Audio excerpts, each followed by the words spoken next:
story of how God was seeking a bride for his son. Each book is different from every other book. I'm trying to give you the keys for you to unlock it for yourself.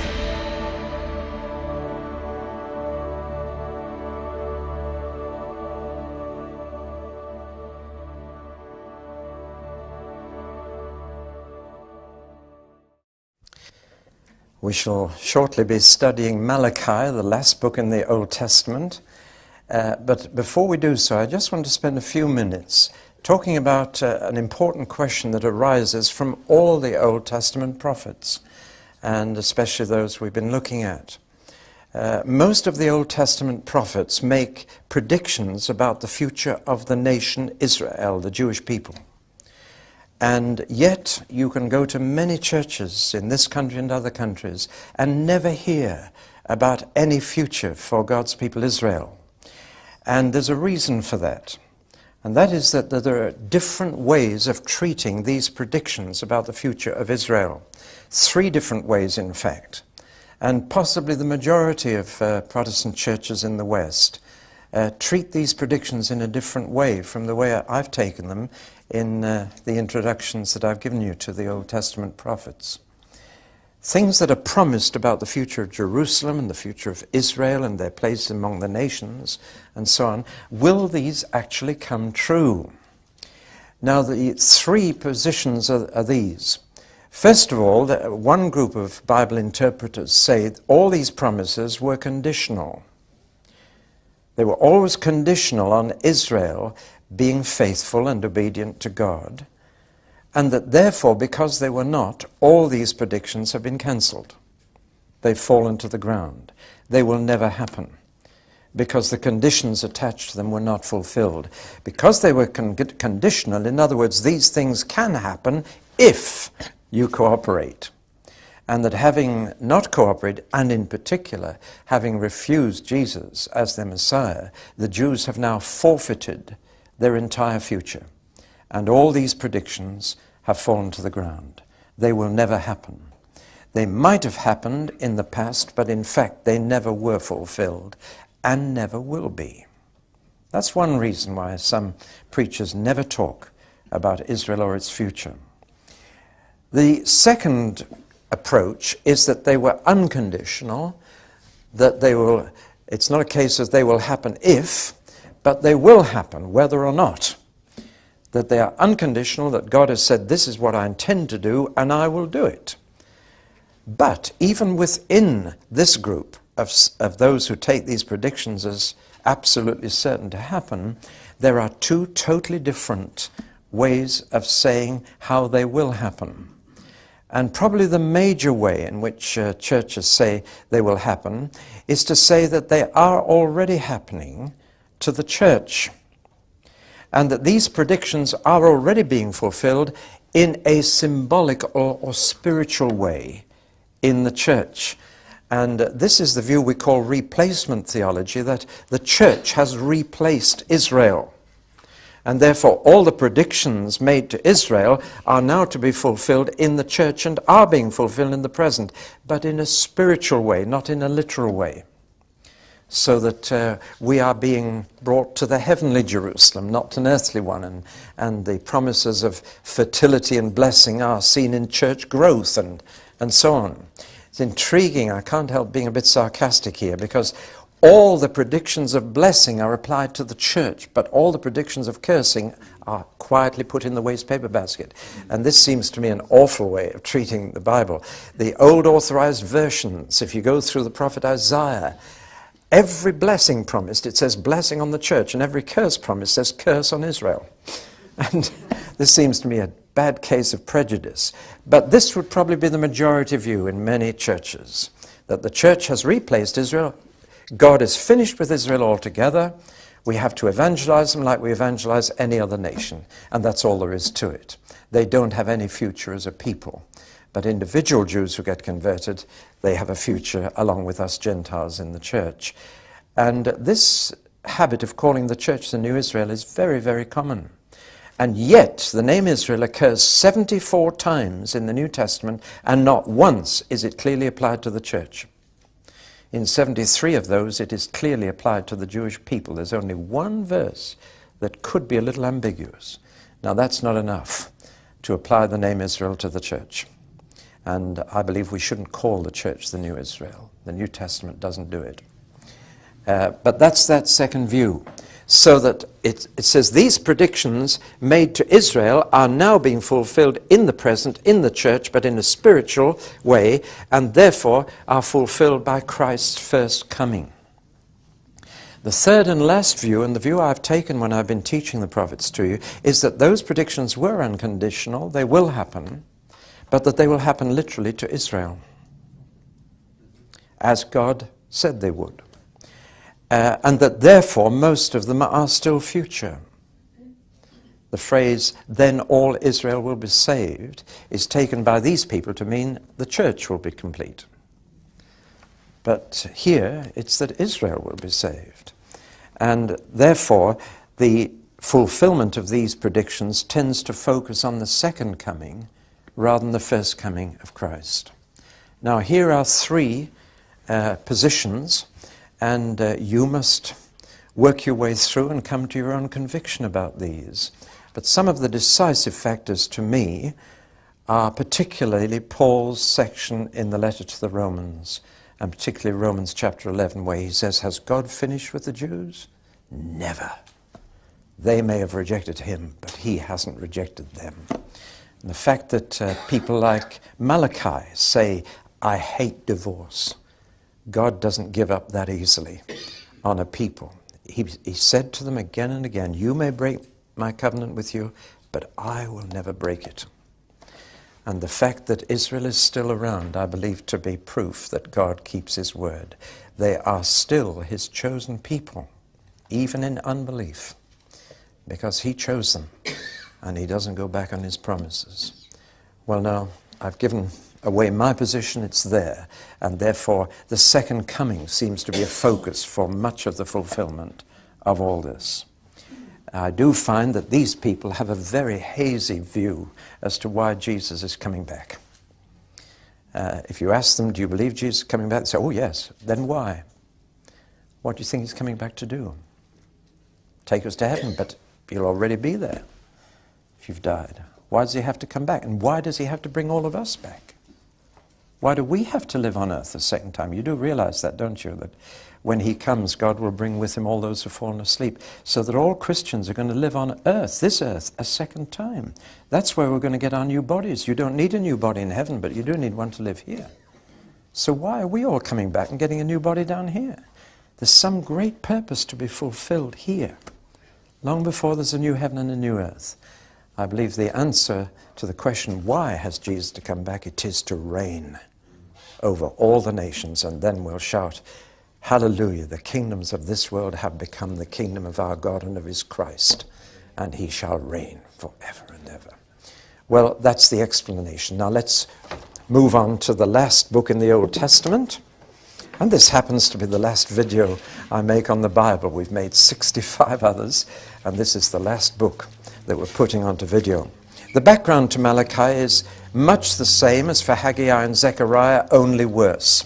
We have now gone 100 years after the return from exile in Babylon, and I'm afraid things are not good. Jerusalem is still deserted. People living in the country around them still don't want them back. The land is still largely barren and uncultivated. There are poor harvests, and they're getting locust swarms. Life is hard and precarious. The building is finished of the temple, but it's such a small thing compared with Solomon's. It was finished in 520, but now we're way down the line. The walls, which were broken, have been built up by Nehemiah, but people still prefer living out in the country, and it's a job getting them back into town. They haven't built a palace because they don't have a king. They've got the royal line, but the family of Zerubbabel is living in a poor house. They're not allowed to reign. The Persian governor is still their ruler. They're still just a little hill town and surrounding villages. They're nothing like the kingdom of David. And so the people are disappointed and disillusioned and even despairing. And they're beginning to ask, was it worth it? We've been back for 100 years, and where's this kingdom we were going to build?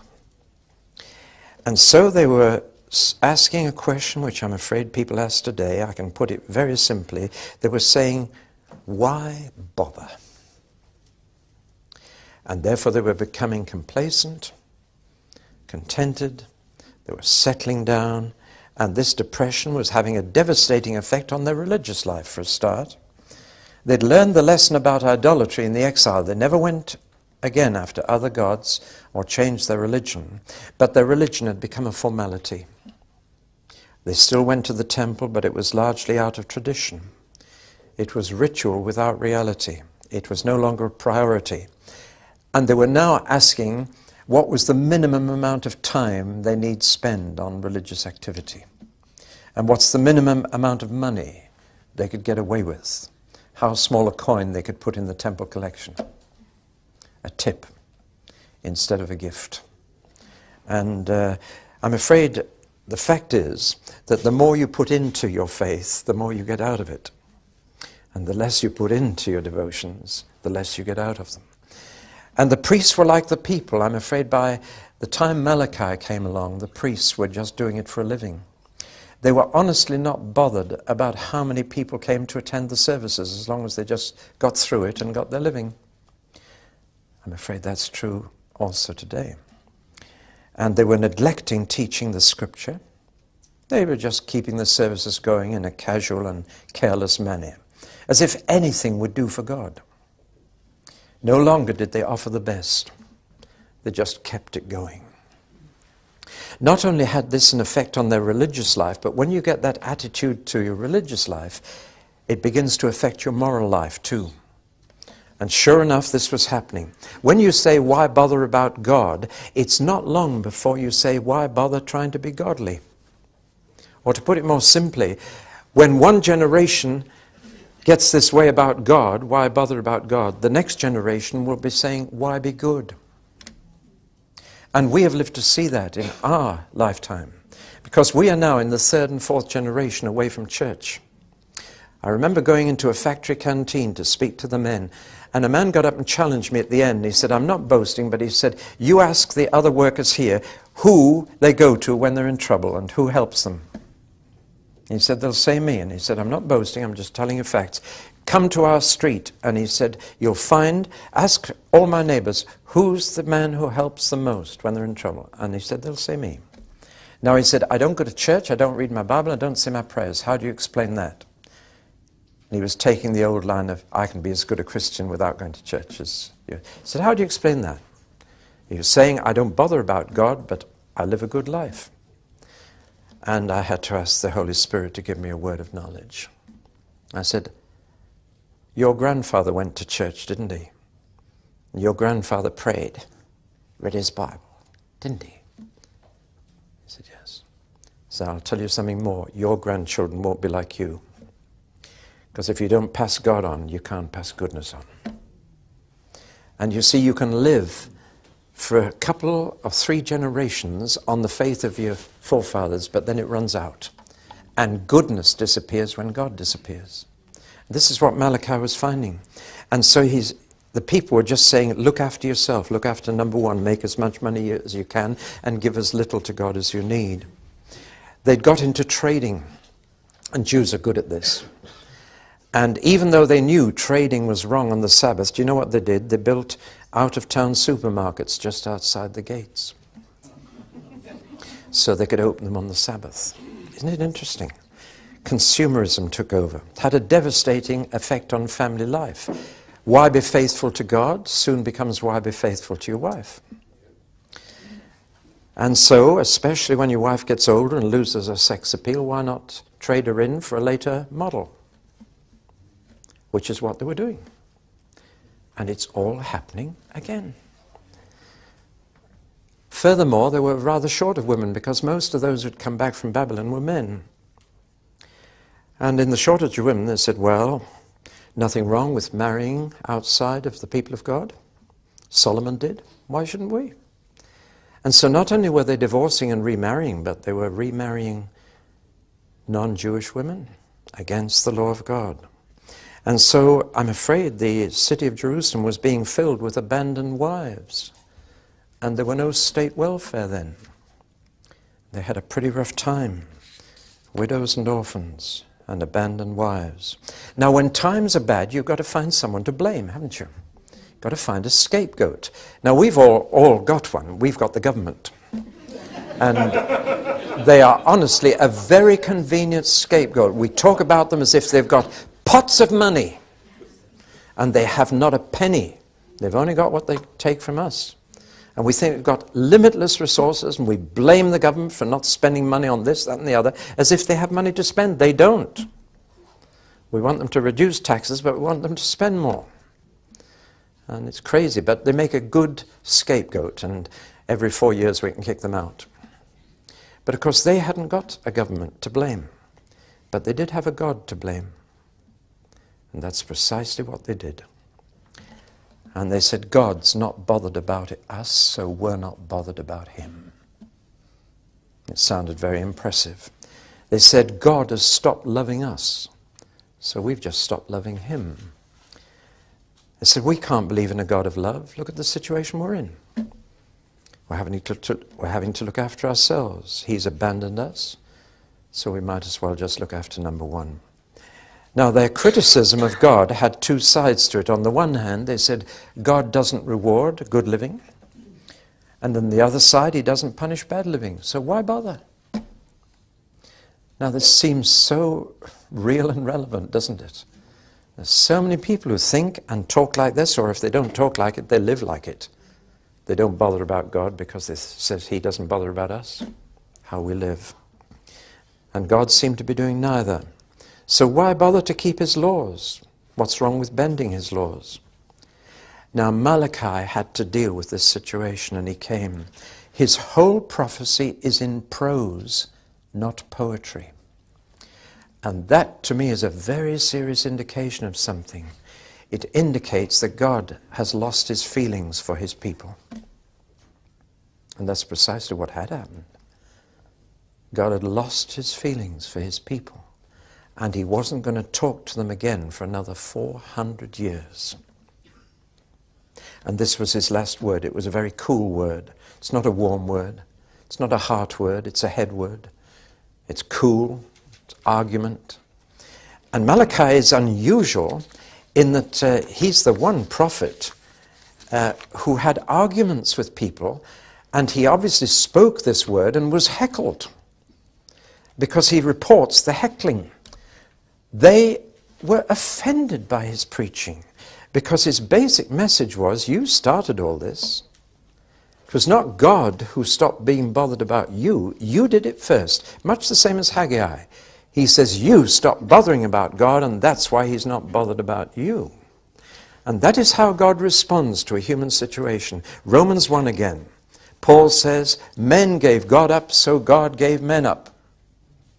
That's fair, isn't it? And when a nation gives God up, he gives them up. Do you know that Britain is the second most godless nation in the entire world? Reader's Digest did a survey of faith, general faith in God or gods around the world. They found that Japan was the most godless and the least religious, and that Britain was second. They make you proud to be British. We live in the second most godless nation in the world. People aren't bothered. But when people are not bothered about him, I'm afraid he doesn't bother about us. And look what is the result. That's when violence takes over. That's when selfishness and pride take over. Well, he said, you were the first to stop loving. You were the first to stop caring. You were the first to stop bothering. He's only responding in kind to you. You lost interest in him, and now he's tired of you. And your lack of real love for him is the basic problem. And they didn't believe him. They were terribly offended. There were repeated protests of innocence from the congregation. It's not as bad as you make out. They felt insulted and offended. They were indignant. And they argued. And they said, how did we stop caring for God? Spell it out. You know, it's much the same in the parable of the sheep and the goats in Jesus' teaching. When he said, I was in prison and you didn't visit me, I was hungry and you didn't feed me. He said, how? We never saw you in prison. We never saw you hungry. Oh, yes, you did, he said, because I live in my brethren. When you do it to my brothers, you're doing it to me. And here's much the same reply. How? How did we not bother with God? How did we stop loving him? How did we stop caring? And he takes them through it step by step. And his whole prophecy is an argument with them to show them how they did it. How they stopped caring about God and therefore caused him to stop caring about them. Well, that's the background. And Malachi has some unique features, 5 very unusual features, which I'll just mention before we go through it in detail in the next talk. But here is the 5 major features which make Malachi quite unique. First, there are more God words in Malachi than in any other of the minor prophets. There are 47 out of 55 verses are the direct words of God. That's a very high proportion. 85% are God's own words. And that's among the highest proportion in any prophetic book. The second is that this prophecy is anonymous. I know you thought Malachi was his name. It's not a name. It's the word messenger. That's all. It could have been his name, but it's never known as a name anywhere else in the Old Testament. But it's frequently used. In fact, within this book, he uses the word messenger of prophets, of priests, and of kings. So he's just an anonymous messenger, a nobody, bringing God's last word to his people Israel. And then the third feature is this dialogue. It takes the form of sharp exchanges between prophet and people. He was heckled 12 times. It says, but you say. But you say. They argued 12 times. They kept interrupting him and said, that's not true. That's exaggeration. You're making us out to be worse than we are. And he had to deal with every objection, which he did very effectively. The fourth feature I've already mentioned. It's prose, not poetry, because God's feelings have run out. Dried up. God feels drained. He feels exhausted with his people. And therefore he won't talk to them for another 400 years. You need to see God's heart here. Wouldn't you be fed up if, having taken them to exile and brought them home, they now can't be bothered about God? And the fifth feature is, of course, that this is God's last word. Perhaps the Christian order of the books in the Old Testament is right after all, because this was God's last word. And the last word is curse. And to this day, whenever the Jews read Malachi in the synagogue, they do read the last verse, lest he smite the land with a curse. And then they go back and read the verse 5 again. So they don't end with the word curse. Isn't that interesting? They deliberately won't end God's last word where he ended it. And they read the previous verse a second time, just to end on a happier note. You go to the synagogue, and when they read Malachi, that's what you'll find. So here we are dealing with God's last word to his people Israel for 400 years. Well, now, as we look at the outline itself, we'll take just the first little bit. He announced that God had loved Jacob and hated Esau. How many of the deepest divisions today go right back into history? The whole Arab-Israeli conflict goes back to Ishmael and Isaac. And here we have a conflict that goes right back to Jacob and Esau, those twins. But having said that, I want you to know that in the Bible, loved and hated do not mean what we mean by these words, and therefore we get a wrong impression. To love someone is to care for them and seek their highest good. It's not to feel good about them. And to hate someone, in Bible language, is not to care for someone and not to seek their good. And when Jesus said, you're not worthy to follow me if you don't hate your father and mother, he wasn't meaning that you've got to have bitterness and resentment towards them. He's meaning you to care for me more than them. Now that's rather important, otherwise it can be misunderstood. Furthermore, God is not just talking about way back in the past, Jacob and Esau. He's really talking about the two nations, Israel and Edom. And he's reminding them that over the previous 100 years, he has done nothing but good for Israel, and he has punished Edom. That's what he's really talking about, not the distant past, but the recent past. And the recent past is this: when the Babylonians came to take the Jews away and to destroy Jerusalem, the Edomites, descendants of Esau, living over the Jordan on the hills the other side, were thrilled to bits, and they joined in. And they said, hallelujah, they have finished. And they really came and they took the babies of the Jews by the heels and they bashed their brains out against the Jerusalem wall. This was the Edomites taking advantage of the Babylonian invasion. It's all there. And in exile, they wrote a song. It's a terrible song.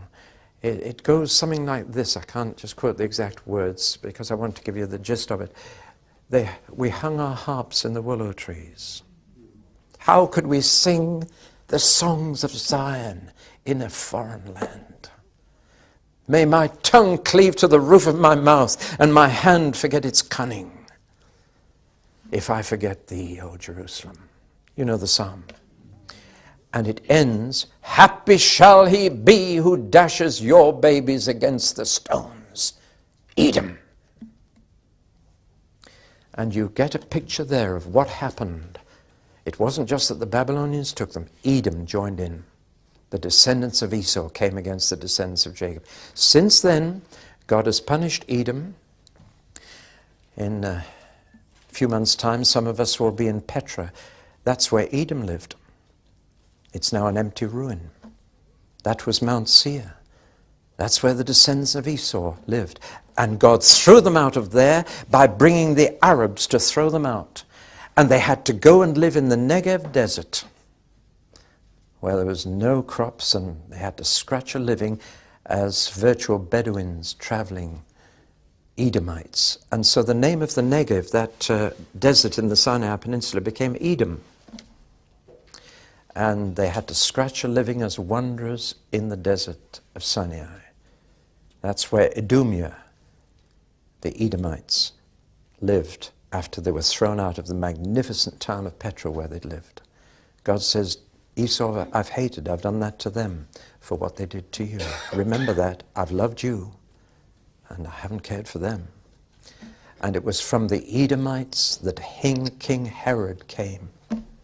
Herod, a descendant of Esau, managed to persuade the Romans to sell him the kingdom of Israel. And he was king when Jesus was born, an Edomite. See, the unfolding history is intriguing, isn't it? Now, what Malachi is saying is just think about your survival. Look what's happened to Edom for what they did to you. And look what I've done for you. I've loved you. I've hated them. You should be grateful to me.